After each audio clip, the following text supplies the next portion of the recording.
रामभद्र जी को लेने के लिए। अच्छा देखना, विश्वामित्र जी चले राम जी को लेने के लिए, अयोध्या पहुंचे तो पहले सरयू में स्नान करते हैं। ऋषि मुनि महात्मा है, प्रातः काल जहां से चलते होंगे वहां स्नान संध्या वंदन आज तो करके चलते होंगे। वही अयोध्या में पहुंचे, पहले सरयू में स्नान किया। इसका मतलब ये है अगर अयोध्या जावे तो सरयू स्नान पहले, राम दर्शन बाद में। पहले सरयू स्नान करें। सरयू जी में स्नान किया है और स्नान किया, स्नान करते ही किसी ने जाके बता दिया विश्वामित्र जी आए हैं। महाराज दशरथ जी को समाचार मिला है। दशरथ जी तुरंत तैयार है और स्वागत करने के लिए, अगवानी करने के लिए बढ़ जाते हैं। विश्वामित्र जी को लेके आते हैं, अपने राजभवन में सुंदर सा आसन लगाते हैं। विश्वामित्र जी को प्रणाम करते हैं। विश्वामित्र जी को प्रणाम करते हैं, आशीर्वाद दे दिया। रानियों को बुलवा करके प्रणाम करवाते हैं, आशीर्वाद नहीं दिया। और जैसे ही अपने बालकों को बुलाते हैं प्रणाम करने के लिए, जैसे राम देखी मुनि देह विसारी, राम देखी मुनि देह विसारी। भगवान के सकल स्वरूप को देख करके विश्वामित्र जी की सहज समाधि लग गई। अरे सोचो, जो निर्गुण की उपासना करता है, जो निर्गुण ब्रह्म का ध्यान करता है, ऐसे जनक जी ने जब राम जी को देखा तो उनकी समाधि लग गई। जो सगुण उपासक हैं उनकी तो बातें छोड़ दो। मूर्ति मधुर मनोहर देखी, मूर्ति मधुर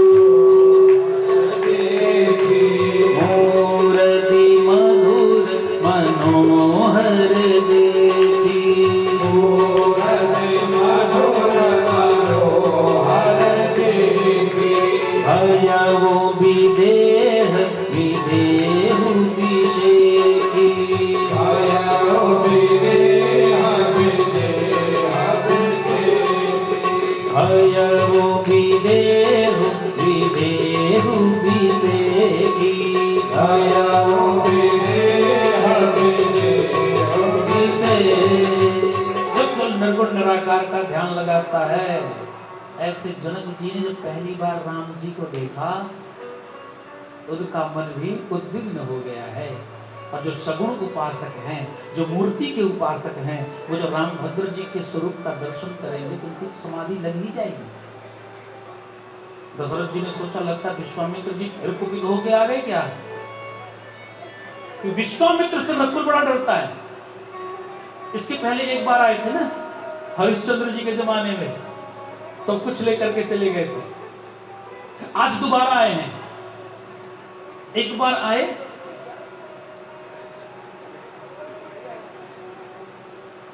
हमारे ऋषियों की परंपरा, ऋषि किसी से मांगता नहीं है। पर विश्वामित्र जी जब भी आए, पहली बार आए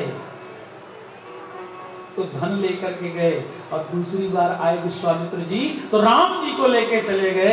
ये विश्वामित्र जी की जीवन की कहानी है।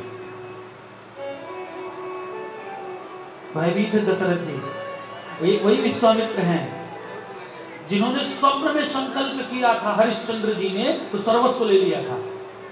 आज फिर आए हैं, न जाने कारण क्या होगा, आज क्या मांग लेंगे, कोई भरोसा नहीं। इसलिए भयभीत है दशरथ जी। प्रणाम किया, आशीर्वाद भी नहीं दिया। पुत्रों को प्रणाम करवाया, उनको भी आशीर्वाद नहीं दिया। तो पूछ लिया यही कारण आगमन तुम्हारा, यही कारण आगमन तुम्हारा। बताओ महाराज, आने का कारण क्या है? आप क्यों आए? भारतीय सनातन संस्कृति, हमारे धर्मशास्त्र ये कहते हैं आप किसी से भी मिलो, कहीं भी मिलो, कभी भी मिलो, खूब हाल समाचार पूछो, खूब स्वागत करो, सत्कार करो, सेवा भाव रखो, लेकिन उससे कभी भी ये मत पूछना कि क्यों आए हो। गोस्वामी जी सावधान कर रहे हैं, जो गलती दशरथ जी ने की वो गलती आप मत करना। यद्यपि दशरथ जी बड़े ही पंडित हैं, तुम पंडित परमार्थ ज्ञाता, ये उपाधि दी गई है दशरथ जी को। लेकिन फिर भी आज गलती हो गई। बताओ महाराज, के ही कारण आगमन तुम्हारा। इसका मतलब यह है कि अगर आपने पूछ लिया कि क्यों आए हो, तो आप संकल्प में बंध गए। वो व्यक्ति जिस निमित्त से आपके पास आया है, उस निमित्त को पूरा करना आपका उत्तरदायित्व बन जाता है। इसलिए अगर दरवाजे पे कोई अतिथि आवे, आगंतुक आवे, अभ्यागत आवे, अर्चक आवे, कोई साधु आवे, कोई महात्मा आवे, कोई भी आवे, खूब स्वागत करो, खूब सत्कार करो, पर उससे कभी भी ये मत पूछना कि क्यों आए। दशरथ जी ने पूछ लिया क्यों आए हो, और जैसे ही पूछ लिया क्यों आए हो, वैसे ही विश्वामित्र जी बोल बैठे, असुर समूह सतावहि मोहि, असुर समूह असुर समूह सतावहि मोहि, असुर समूह सतावहि मोहि, असुर समूह सतावहि मोहि,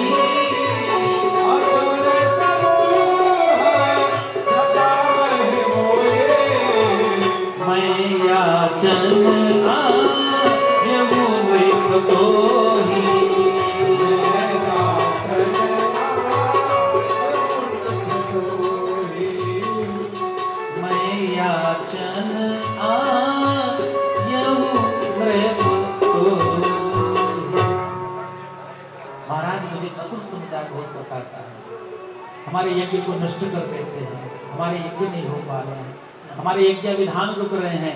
अच्छा देखो, जब यज्ञ रुकेगा, जब यज्ञ नहीं होगा, तो देवताओं को भोजन नहीं मिल पाएगा, और देवता कमजोर पड़ जाएंगे तो भगवान कमजोर पड़ जाएंगे, और भगवान कमजोर हो जाएंगे तो धर्म कमजोर हो जाएगा। विश्वामित्र जी कहते महाराज यज्ञ नहीं हो पा रहा है। बोले फिर? बोले आप अपने राम जी को हमें दे दो। राघव को मैं न दूंगा, मुनिनाथ मरते मरते, राघव को मैं न दूंगा, राघव को मैं न दूंगा, मुनिनाथ मरते मरते,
सकूंगा इनको बिना निहारे, पर मैं न रह सकूंगा इनको बिना निहारे। जल के बिना कदाचित मछली शरीर धारे, जल के बिना कदाचित मछली शरीर धारे, पर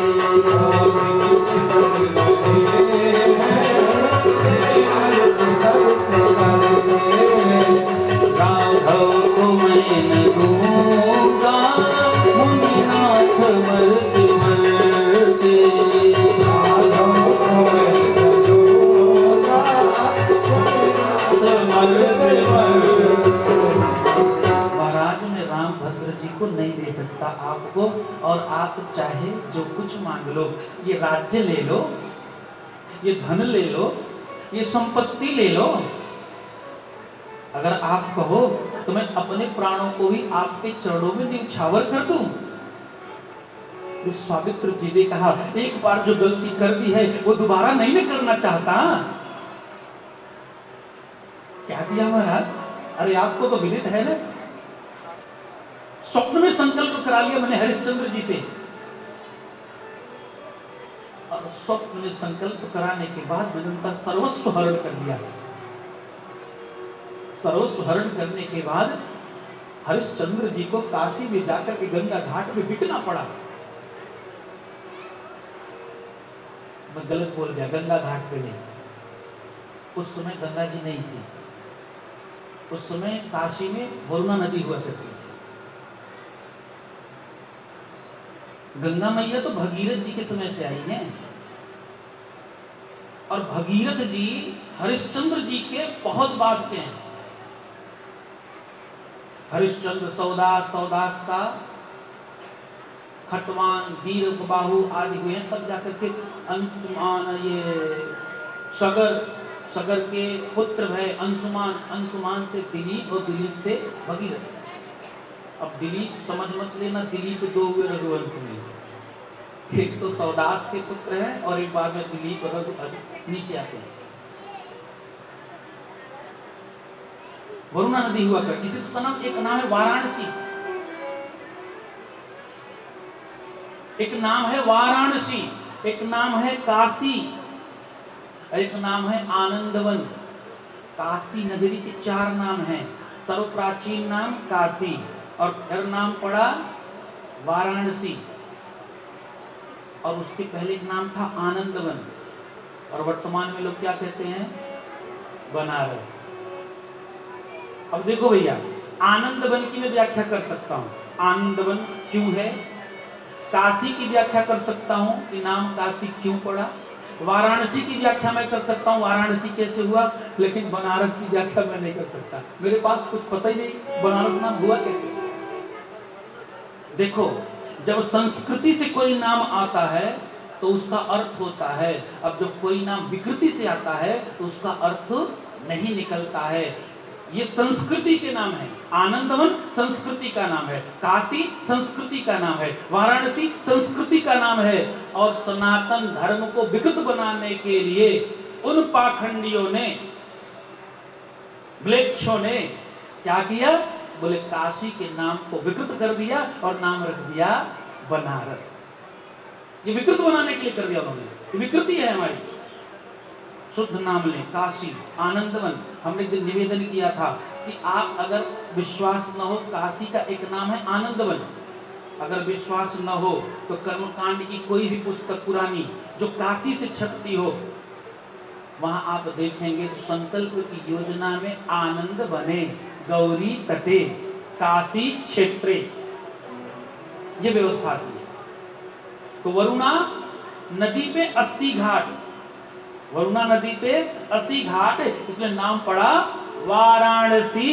बोले बाबा विश्वनाथ की। वरुणा के घाट पे हरिश्चंद्र जी को बिकना पड़ा, और इतना ही नहीं, पुत्र मर गया, सौदाह करने के लिए पत्नी से कर के रूप में हरिश्चंद्र जी ने वस्त्र लिया उसके, वो तो मुझे प्रायश्चित लगा। भगवान ने मुझसे कहा, तू क्या कर बैठा, तुझे पता है, तुमको तो ऐसा लग रहा है मैं परीक्षा ले रहा हूं, और वो अपनी परीक्षा देते रहे, लेकिन तुम्हें एक बात का पता नहीं है कि तुमने कितना बड़ा अपराध किया है। भला संकल्प में सर्वस्व हरण करने कोई व्यवस्था है? कोई स्वप्न में जो संकल्प किया जाए, तुम्हारा प्रायश्चित बहुत बड़ा है, तो मुक्ति कभी नहीं मिलेगी। विश्वामित्र जी ने कहा, महाराज मुक्ति का कोई उपाय बता दो, मुझसे गलती हो गई। बोले तो उपाय बता देता हूँ, इसी कुल में भगवान राम पैदा होंगे, और जब भगवान राम को तुम लेकर के अपने आश्रम में आओगे, उनके साथ निवास करोगे और उनकी अध्यक्षता में यज्ञ संपन्न करवाओगे, तब जाकर के तुम्हारी मुक्ति होगी, और नहीं तो तुम भटकते रहोगे। श्री विश्वामित्र जी कहते हैं, महाराज मुझे प्रायश्चित लगा है, मुझे अपना प्रायश्चित मिटाना है, इसलिए राम भद्र जी को लेकर के मुझे अपने आश्रम में जाना ही पड़ेगा। दशरथ जी ने कहा संभव नहीं है। विश्वामित्र जी बैठे हैं, गुरु वशिष्ठ जी आ गए, दशरथ जी हैं, दशरथ जी ने राम के हाथ पकड़ लिए। कैसी बात करते, मैं इन्हें नहीं जाने दे सकता। भावुक हो गए दशरथ जी। चौथे पन पायो सुतचारी,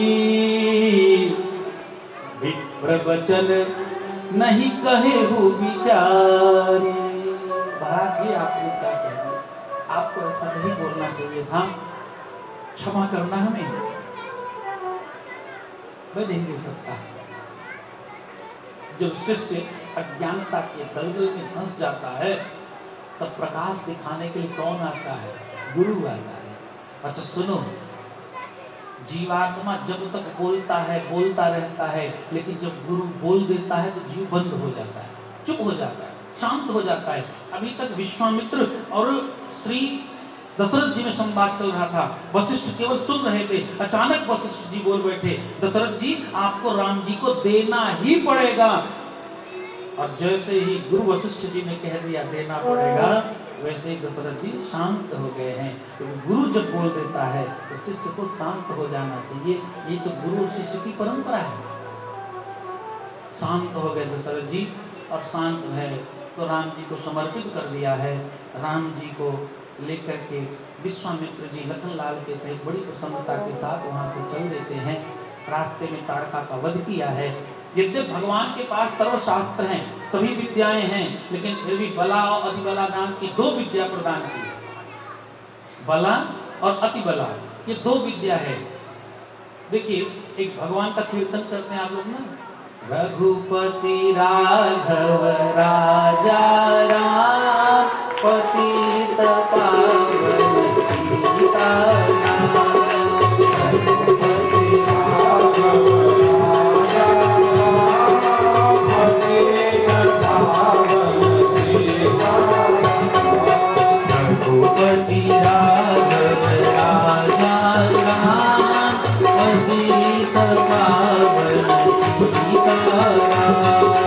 रघुपति राघव राजा राम, पतित पावन सीताराम। सीताराम सीताराम, भज प्यारे तू सीताराम। सीताराम सीताराम, भज प्यारे तो सीताराम। सीताराम सीताराम, भज प्यारे तू सीताराम। सीताराम सीताराम, भज प्यारे तो सीताराम। रघुपति राघव राजा राम, पतित पावन सीताराम। रघुपति राघव राजा राम, पतित पावन सीताराम। पतित पावन सीताराम, पतित पावन सीताराम, पतित पावन सीताराम।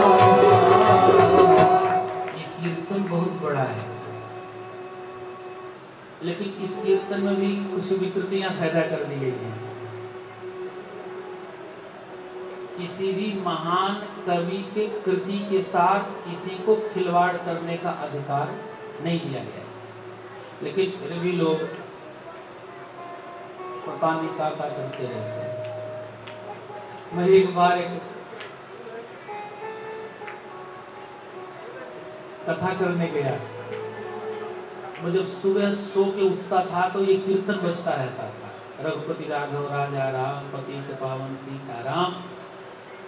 अच्छा, उसकी विशेषता ये थी कि उसमें एक पद जो जोड़ा जाता था उसमें एक महात्मा का नाम ले लिया जाता, तो नाम मैं नहीं लेना चाहता हूं। मैंने उसे बुला के पूछा, भैया ये कीर्तन में ये शब्द किसने जोड़ने का अधिकार आपको दे दिया? ऐसा नहीं करना चाहिए। देखिए ये पूरी राम कथा है। रघुपति, भगवान राम कहां आए? भगवान राम आए रघुकुल में। दिलीप जी ने जब गो सेवा की तो महाराज रघु जी का जन्म हुआ, इसलिए उसे रघुकुल कहा जाता है। भगवान राम कहां आए? रघुकुल में, इसलिए नाम पड़ा रघुपति। वशिष्ठ जी ने एक नाम दिया भगवान को, राम। ये नाम किसने दिया है? वशिष्ठ जी ने दिया है। और माता कौशल्या ने एक अपनी तरह से नाम दिया है, क्या है? राघव।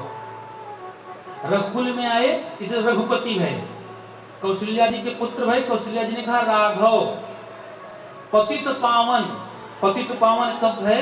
जब अहिल्या का उद्धार किया।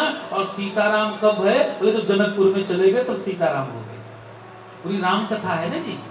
अब इस राम कथा के साथ छेड़खानी करने का किसी को अधिकार है? लोग कर रहे हैं, स्वतंत्र है भाई, भारत स्वतंत्र है। स्वतंत्र होना अच्छी बात है, स्वतंत्रता के साथ जियो और अच्छी बात है, लेकिन स्वच्छंद मत बनो। समस्या तो तब आती है, विकृति तब पैदा होती है जब समाज के सामाजिक लोग स्वच्छंदता के साथ जीवन यापन करते हैं। हम कहते हैं हम स्वतंत्र हैं, हम स्वतंत्र नहीं हैं, हम स्वच्छंद हो गए हैं।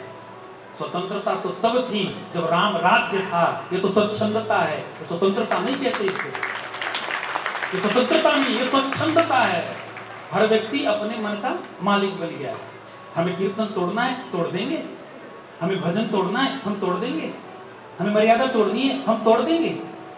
शास्त्र को नहीं मानना है, ठीक है भैया तुम स्वतंत्र हो, लेकिन इतनी स्वच्छंदता मत मचाओ कि शास्त्र को मत मानो पर शास्त्र में दोष तो मत पैदा करो।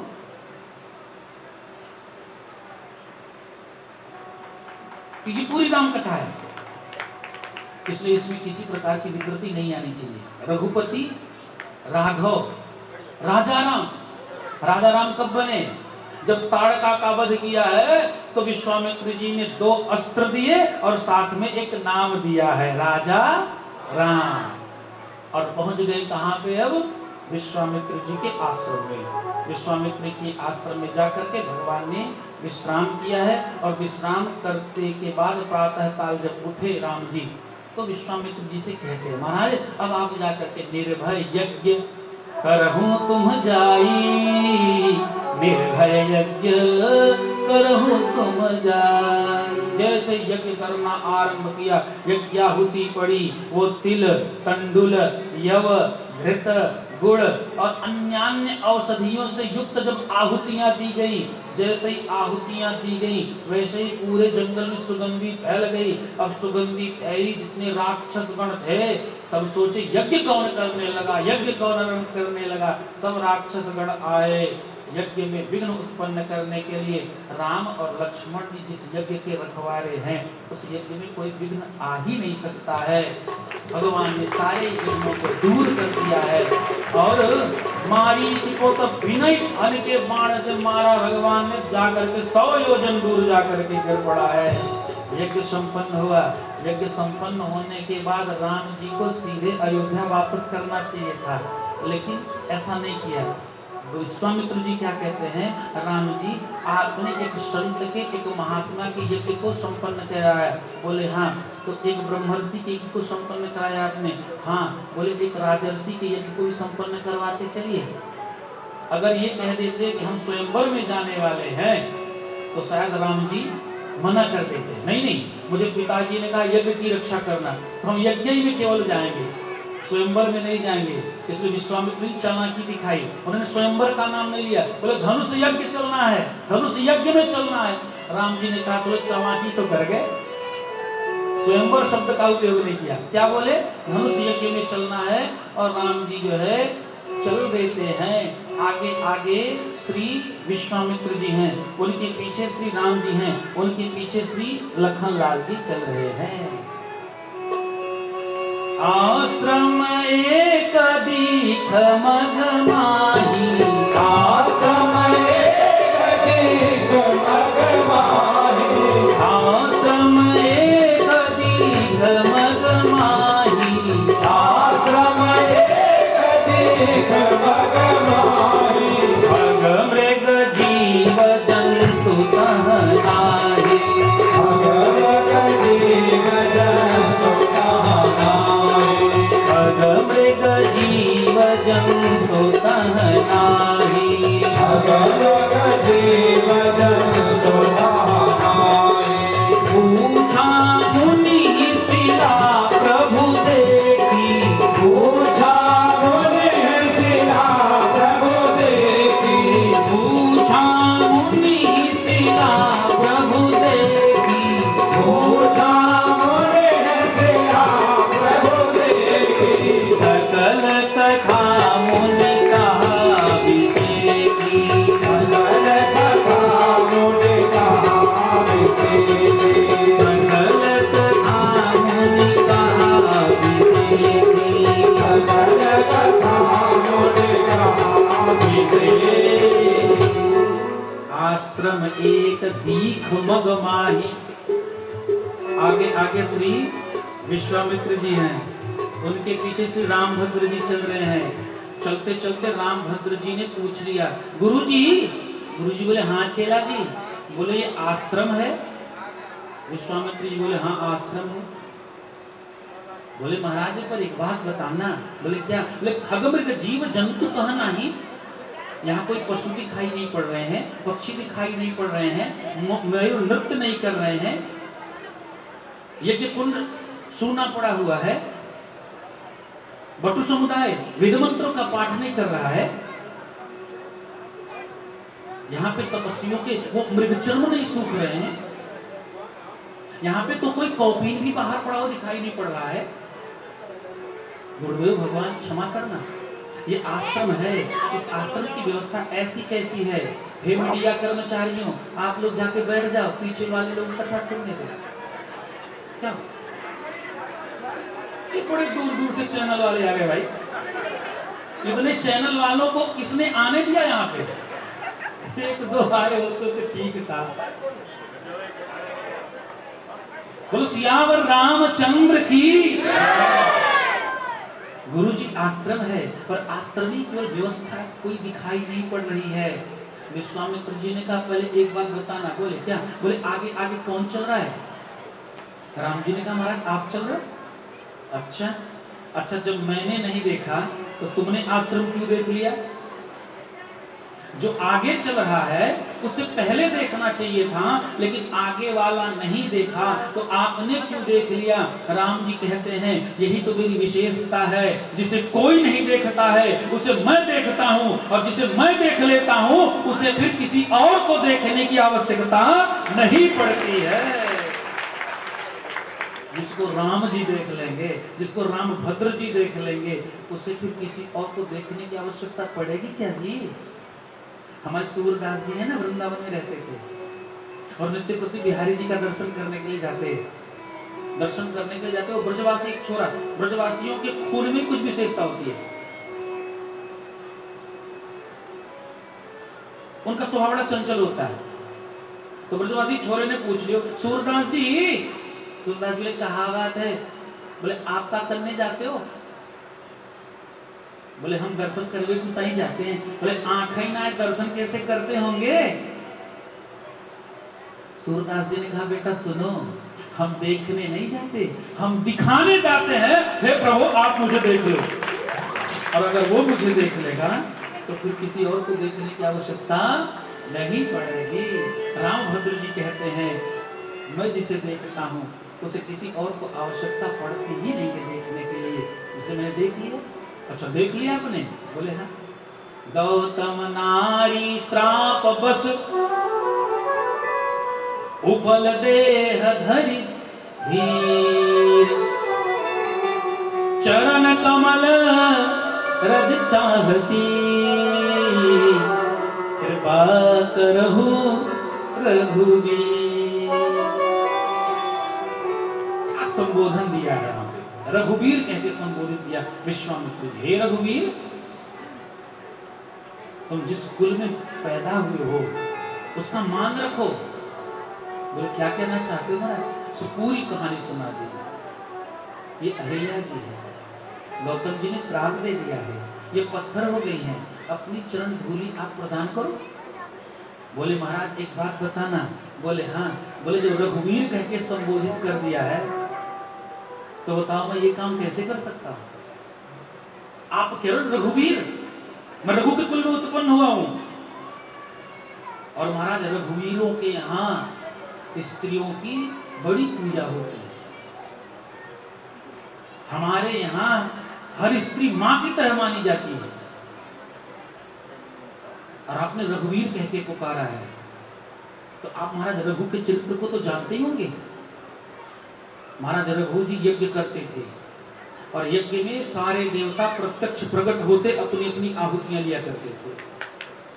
ये महाराज रघु जी का चरित्र है। एक बार महाराज रघु जी ने एक यज्ञ किया। उस समय का सबसे शक्तिशाली कोई देवता था तो पवन। वेदों के अनुसार पवन देवता तीसरे नंबर के शक्तिशालियों में। नंबर 1 पे अग्नि देवता, नंबर 2 पे जल देवता और नंबर 3 पे पवन देवता। 150 सूक्तों में गुणगान किया गया वेदों में इनका। वेदों में जिसकी ज्यादा गुणगान जिनका किया गया है सूक्तों के माध्यम से, वही सबसे शक्तिशाली देवता माना जाता है। पवन देवता सबसे शक्तिशाली और सबसे ज्यादा सरल है पवन देवता। 24 घंटे निरंतर वायु बह रही है। हम काम करते हैं ना, हमें पैसे मिलते हैं। आप ऑफिस में काम करते हो, आपको तनख्वाह मिलती है। हम कथा करते हैं, हमको दक्षिणा मिलती है। लेकिन फिर भी कहते हैं ना आराम होना चाहिए, आराम करना चाहिए ना, शरीर को आराम देना है। ज्यादा नहीं, सप्ताह में एक दिन तो आराम चाहिए ही।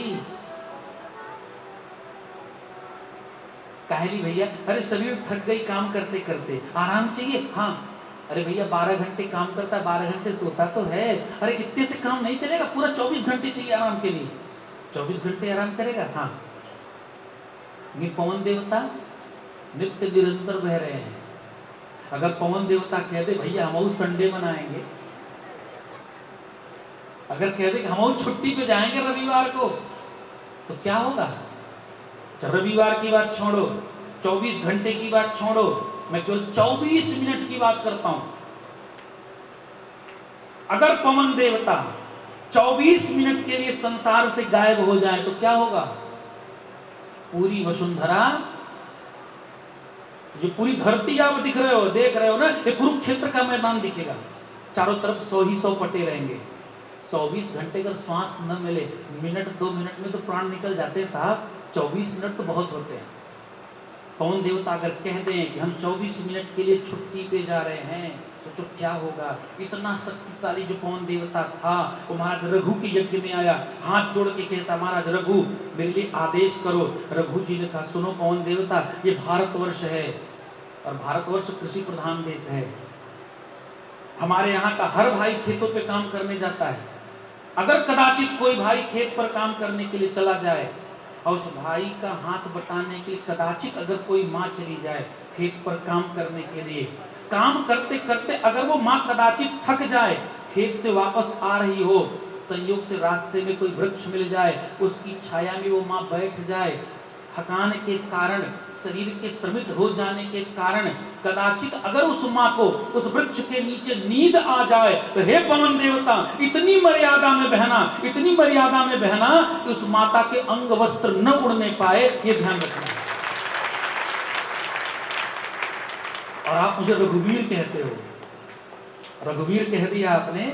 और रघुकुल में मैं उत्पन्न हुआ हूं, जहां पर स्त्रियों की इतनी कीमत की जाती है, उसी कुल के राम से आप कहते हो मैं हूं क्षत्रिय अहिल्या गुरु ब्राह्मणी। मैं हूं क्षत्रिय अहिल्या गुरु ब्राह्मणी। ऐसा अधर्म न हमसे किया जाएगा, ऐसा अधर्म न हमसे किया जाएगा, ऐसा अधर्म न हमसे किया जाएगा, ऐसा अधर्म हमसे किया जाएगा। मैं हूं क्षत्रिय अहिल्या गुरु ब्राह्मणी।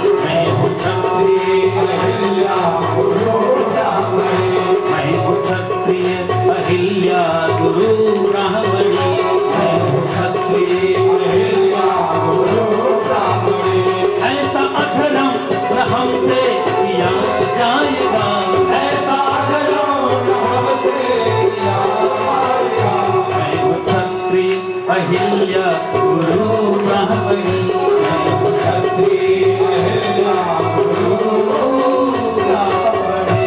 मैं क्षत्रिय कुल में उत्पन्न हुआ।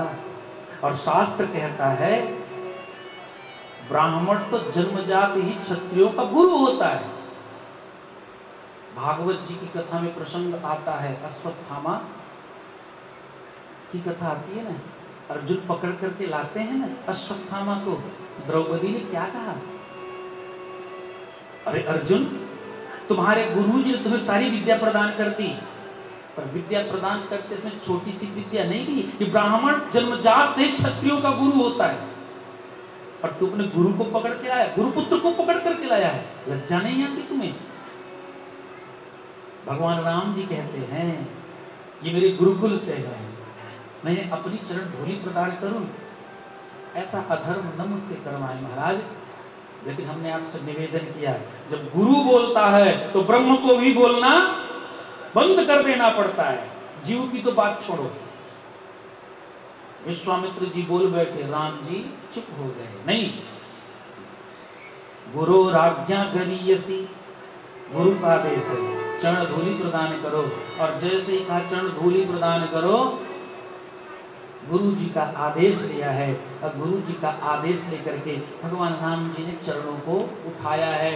लेकिन चरणों को उठाने के बाद राम जी ने निवेदन किया, हे पवन देवता, जिन महाराज रघु के आप अनुयायी रहे हो, मेरी बातों को ध्यान से सुनो। अगर आप उन्हीं के आदेश का पालन करते थे, मैं उन्हीं के कुल में उत्पन्न हुआ हूँ, मैं आपसे निवेदन करता हूँ आप मेरे चरण की धूलि उठा करके माता जी के सिर पर रख दीजिए। और भगवान ने चरण को उठाया, पवन देवता ने सहायता कर दी। पद सत पद पावन शोभन साधन, प्रगट भई तब तुम सही, गरीब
जैसे ही प्रभु श्री रामभद्र जी ने चरण उठाया, पवन देवता ने सहायता कर दी और सहायता कर दी तो चरण धोत्री श्री माता जी के शीश पर पहुंच गई, अहिल्या जी के शीश पर पहुंच गई धूली।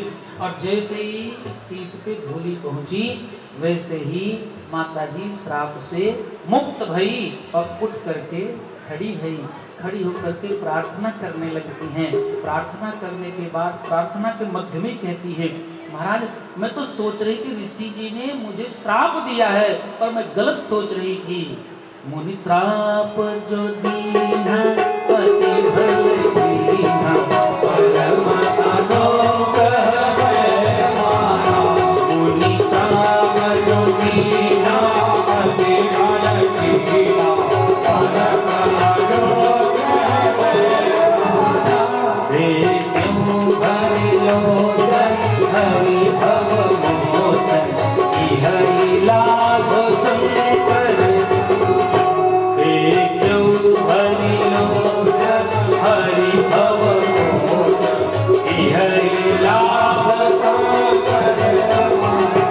महाराज अगर ऋषि जी ने श्राप न दिया होता तो आप न आते, और अगर आप न आते तो बताइए, देखियो हमने देखा, क्या देखा? आपको देखा, और इतना ही नहीं, भवमोचन, आपको संसार से मुक्ति दिलाने वाले हो ना। अगर आप न आते तो पता नहीं कितने जन्मों तक आने जाने का क्रम लगा ही रहता, लेकिन आप आए, आपकी मैं बड़ी स्तुति करती हूँ। यहाँ पे एक बात बड़ी विचित्र गोस्वामी जी कहते हैं, देखो भगवान राम का एक नाम है गरीब होरी गरीब निवाजो सरल सबल साहेब रघुराजो। गरीब होरी गरीब निवाजो सरल सबल साहेब रघुराजो। बालकांड में गोस्वामी तुलसीदास जी ने भगवान राम जी के नाम दिए हैं। ये गोस्वामी जी ने नाम दिए, गरीब होरी गरीब निवाजू सरल सबल साहेब रघुराज, 7 नाम दिए।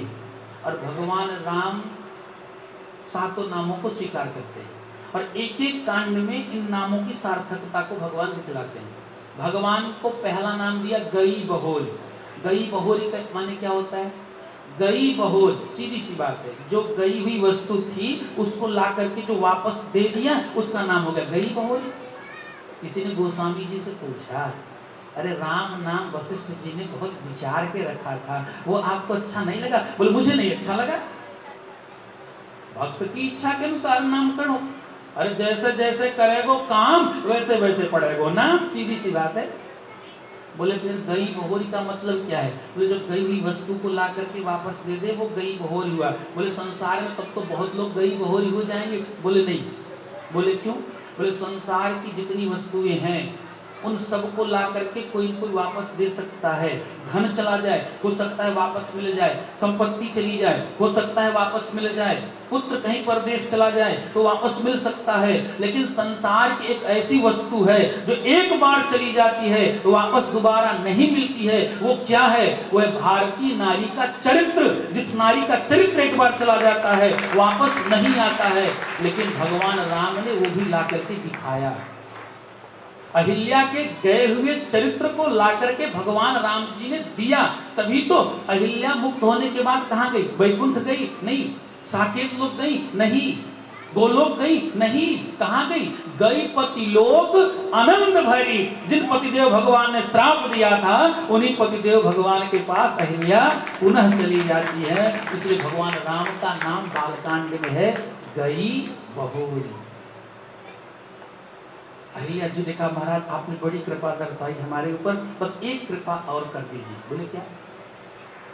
पद कमल परागा रसरागा मम मन मधुप करे पाना।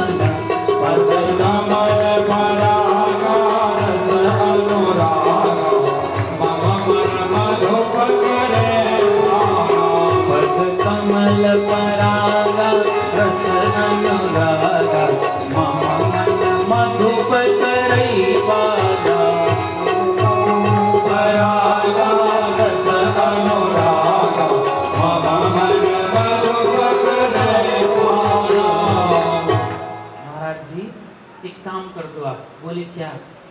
अपने चरण की धूली थोड़ी हमें उठा के और दे दो। दिया ना, थोड़ी और आवश्यकता है। क्यों? एक बिनती प्रभु मोरी मैं मति भोरी, नाथ न माधव पर आना। बिनती प्रभु मोरी मैं मति भोरी, नाथ न माधव पर आना। बिनती प्रभु मोरी मैं मति भोरी, नाथ न माधव पर आना।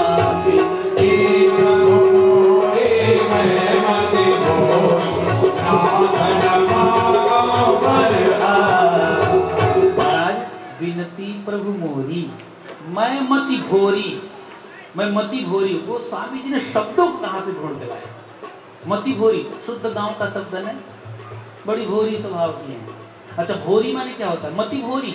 मति भोरी का अर्थ ये होता है जो अभी अभी कोई बात कही और बाद में भूल गई, या कोई बात सुनी और भूल गई। महाराज मैं स्त्री जाति की हूँ ना, तो मेरी स्मरण शक्ति थोड़ी कमजोर है, मैं बहुत जल्दी भूल जाती हूँ। विनती प्रभु मोरी मैं मति भोरी, मैं मति भोरी हूँ, बहुत जल्दी भूल जाती। उसे कहते हैं कौन? भुलक्कड़। महाराज हम बड़े भुलक्कड़ स्वभाव के हैं।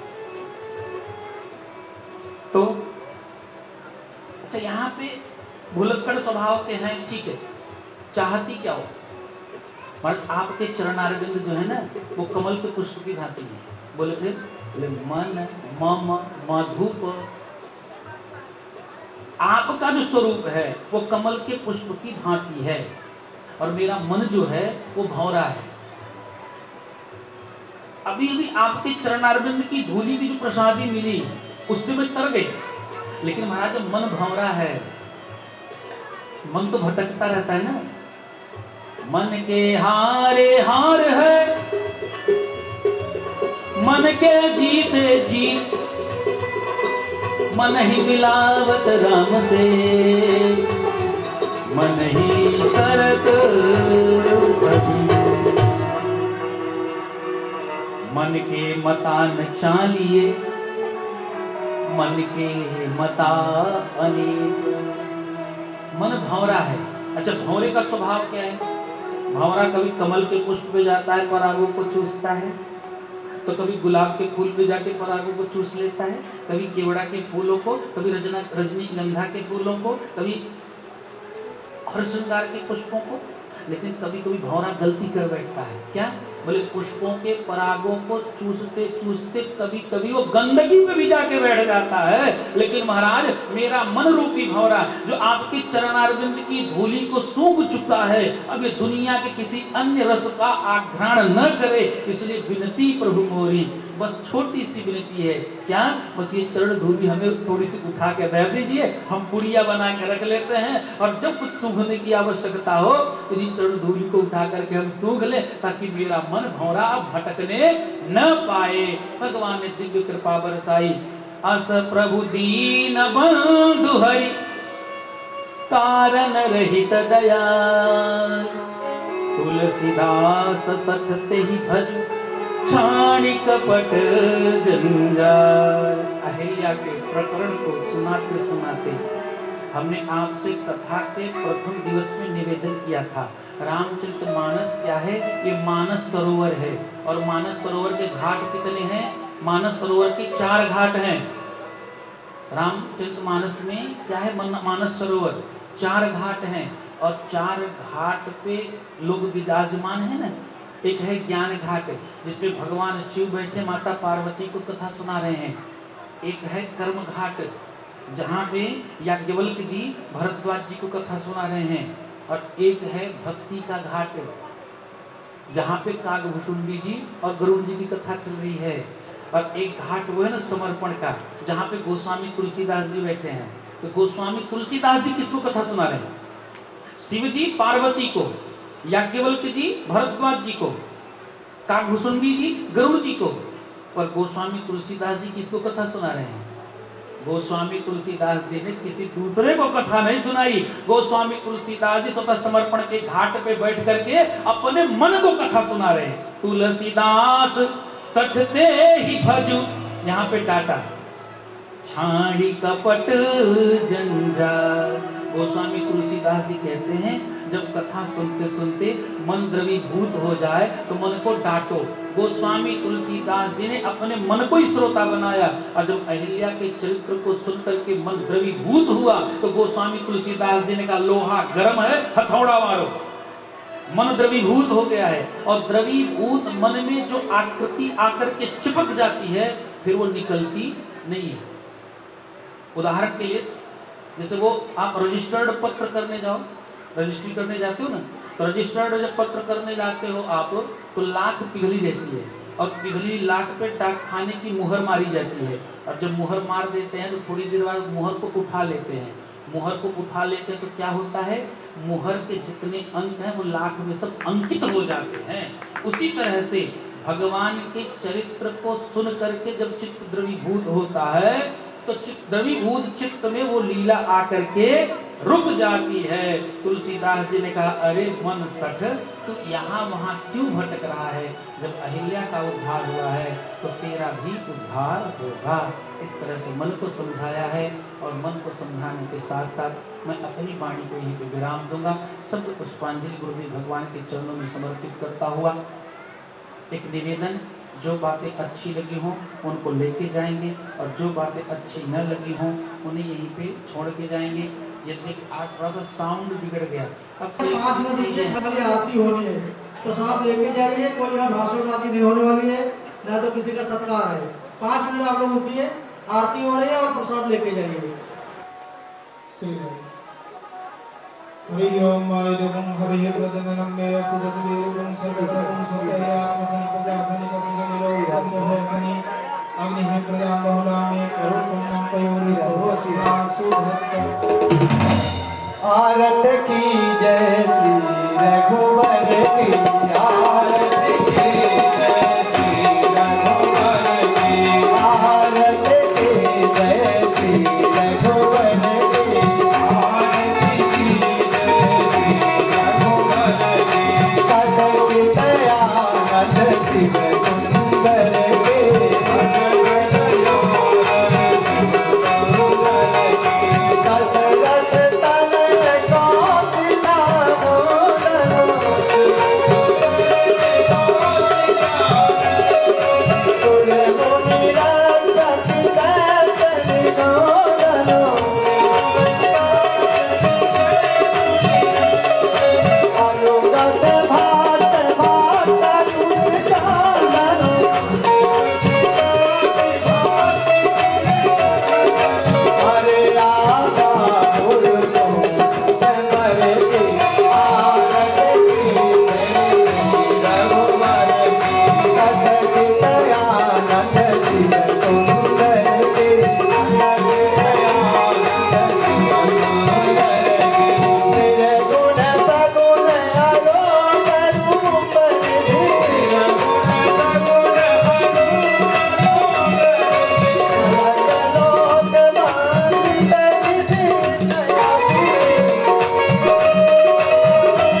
पूजार्चयात्माभिवन्दनम् आरार्ति ग्रहणम्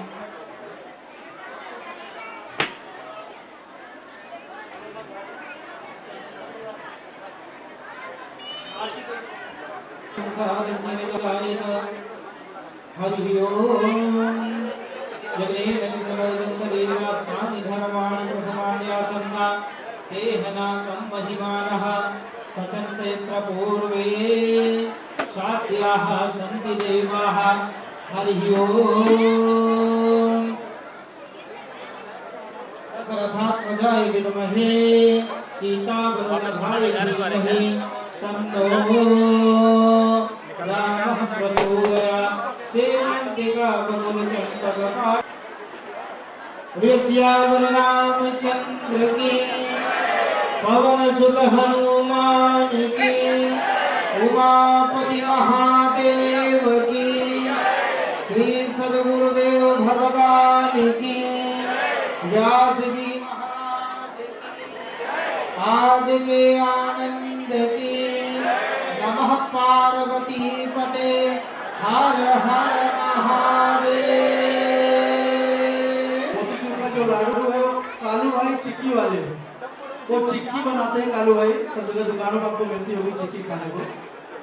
ये दो जन की तरफ से आज का प्रसाद है। नाम बहुत बड़ा आज का लिस्ट है, इसलिए मैं आप लोगों से अनुरोध कर रहा हूँ कि थोड़ा सा आप लोग पब्लिक को। अरविंद शुक्ला जी हैं, पप्पू शुक्ला, दीपक पांडे, मुकेश शुक्ला, सुजीत पांडे, एक एक करके और पीछे से जाने के लिए भाई उधर से। नन्हे मिश्रा जी हैं, किशन लाल सोनी जी हैं। जिसका मैं नाम ले रहा हूँ स्टेज के पास आएंगे, लेकिन स्टेज खाली होने के बाद ही चढ़ेंगे प्लीज। किशन लाल सोनी जी हैं, गामा तिवारी जी हैं, नहीं कहीं दूर रहेंगे तो पास में आ जाएंगे। अजय सिंह जी हैं, सुरेश पांडे जी हैं,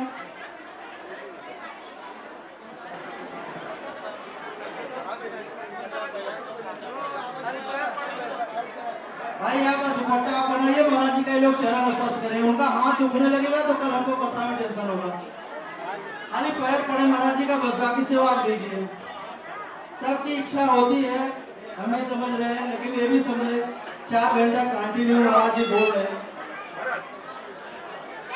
विजय तिवारी जी हैं, राकेश पांडे, मातृभूमि संकल्प अकोढ़ा रोही पांडे, विशाल पांडे, आलोक तिवारी मीना रोड, नन्हे तिवारी, मनीष तिवारी रिंकू, आशीष तिवारी। महानवमी का एक प्रोग्राम करते हैं माता जी का, और इस बार 17वां साल गया है। और राम मड़ियाओं से, और मड़ियाओं में अपने आप में युवा शक्ति है। पूरे मड़ियाओं क्षेत्र के लोगों को इन पे गर्व रहता है। ऐसे एक युवती हमारे बीच आए हैं, तो महाराज जी से आशीर्वाद प्रदान करेंगे। क्या है, नया नया संस्था होने की वजह से बहुत ज्यादा प्रचार प्रसार नहीं हो गया, इसलिए बहुत लोगों को तो मालूम ही नहीं है कि महाराज जी यहाँ पे आ रहे हैं। हमको कोई नहीं जानता, संस्था कोई नहीं जानता, लेकिन महाराज जी को तो पूरे लोग जानते हैं। तो मैं कहीं न कहीं अपने आप को मानता हूँ कि प्रचार में हमारी कमी रह गई है, जिसकी वजह से मैं सबसे क्षमा चाहूँगा। समय पर मैं सब तक संदेश नहीं पहुँच पाया। कामा तिवारी जी आइए भाई।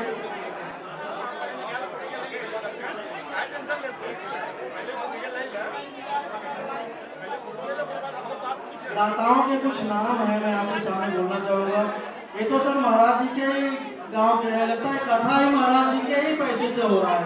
अब तो मुझे ऐसा भी कहना पड़ेगा, आयोजक जय श्री राम सेवा समिति जरूर है, लेकिन इसमें सब जो पैसा लग रहा है वो सब महाराज जी का ही लग रहा है, ऐसा मैं कह सकता हूँ। सब महाराज जी के गांव वालों का ही नाम इसमें लिख रहा है। तो ठीक है, तो मैं जब रोहिणी में गया था तो बड़े गुरुजी जो थे, तो उनको बताया गुरुजी ऐसी ऐसी प्रॉब्लम हमारे सामने आ गई है, तो हम कथा कैसे कर पाएंगे। बोले तुम जाओ, कथा तो हो जाएगी। तो ये गुरु की कृपा ही बरस रही है, जो कि सब गुरु भक्त लोग लग गए हैं। आप सबकी बड़ी कृपा है। भाई साहब अति